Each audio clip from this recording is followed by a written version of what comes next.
Hello, Silent Hill fans. I'm Devin Shatsky, producer of Silent Hill Downpour, and this is, Tom Hewlett. I'm the senior associate producer on Silent Hill Downpour. and we're going to be with you for the next 8 minutes and 30 seconds as we talk over this demo that you're trying very hard to listen to. This is footage from our demo that we're presenting at E3 this year. It's some select footage. You'll get a good idea of the feel of the game and the atmosphere.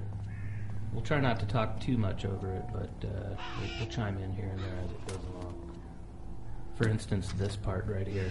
Yeah, this is one of our door mechanics. Instead of having a million different locked doors, which wasn't very realistic, we tried to do something more interesting. So in that instance, Murphy came across a fence, and there was a lock on it, and he had to find a weapon, in this case a crowbar, and then he used that to break the lock so he could pass through the door.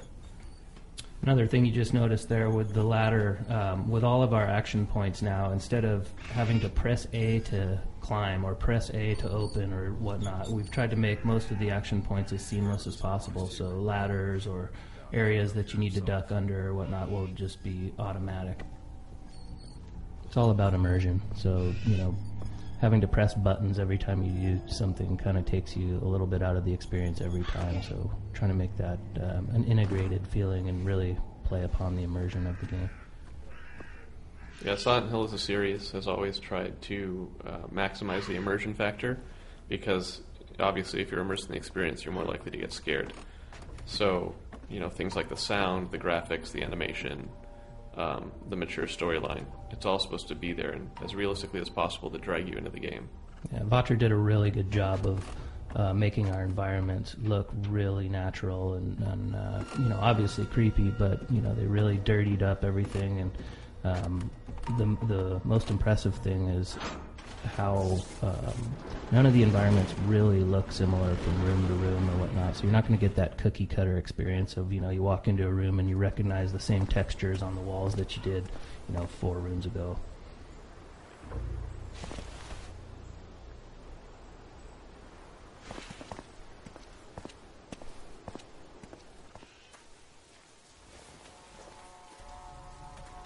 You can't undo it. Another thing we're doing for immersion is having self-talks, like we did in Shattered Memories, where instead of hitting a button and seeing some text about what the player thinks, Murphy will just sort of think to himself or say things about what he thinks. The examples you're seeing here are placeholder for the time being, so in that last scene Murphy talked an awful lot.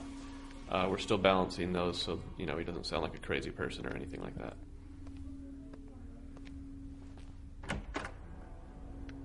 Hello? Anyone here? We've got some optional events throughout the game, so opening this cash register is not required. He's not solving an obscure puzzle or anything. He just saw a jukebox and found some money in the register. And now he can play an old fan favorite.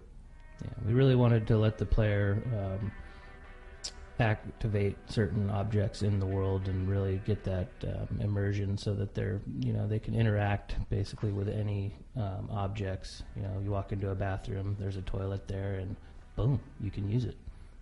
How did I know that? But you wouldn't want to because that would be disgusting. Gas? And here Murphy notices a gas leak, so he thinks he'll be a good Samaritan and maybe shut that off.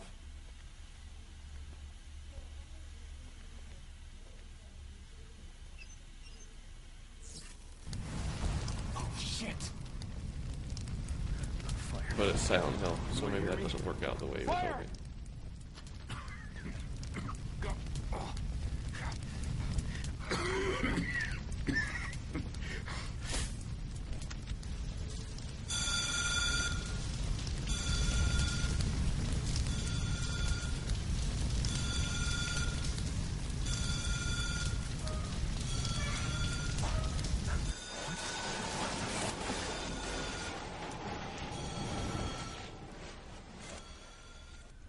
And there's our first Otherworld transition.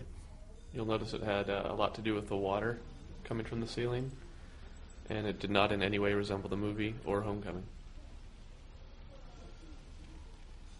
We just want to make sure people notice that. Sometimes they miss it. It also looked nothing like Alan Wake. One key thing we try to do with our otherworld sequences in Downpour is think what you're doing change from moment to moment, so you never get too comfortable. You never really feel like you know what's going to be around the corner. We've also have a slight homage back to the older games with a lot of fixed cameras interspersed throughout the environments, which you saw an example of back there. You'll notice this still looks vaguely like the diner, but it's not the path Murphy just took to get in here. It's a totally different space. So in some of our past demo write-ups, a lot of the journalists commented about the smoke monster that chases Murphy throughout some of these nightmare sequences. That's actually was placeholder back then when they had seen the builds, and this is what it was placeholder for. We've also replaced the plane crash with a bus crash. Yeah. And we've changed Murphy's placeholder name from Jack to Murphy. This chase mechanic is obviously pretty similar to what was in Shattered Memories. People seem to like that, but they wish there was also more combat to that game. So since Downpour does have combat, we've also added in the chase sequences. So you get a nice balance of both.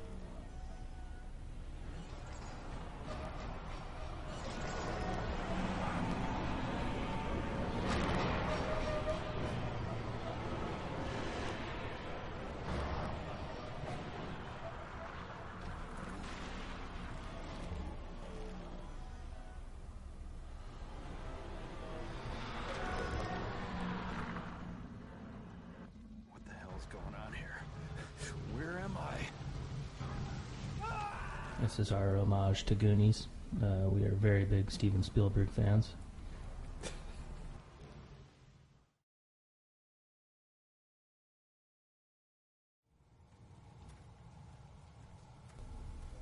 So what the... So here's a small taste of some of the combat in Downpour.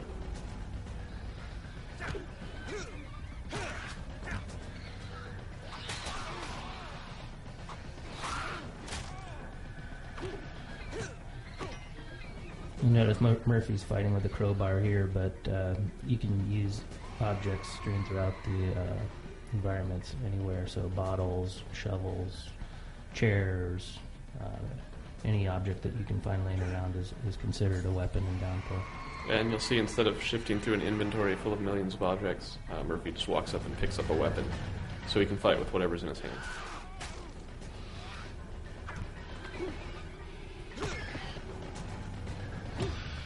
So we hope you enjoyed the demo. Stay tuned to the Silent Hill Facebook page for more updates, and we'll look forward to sending more information your way over the next few months.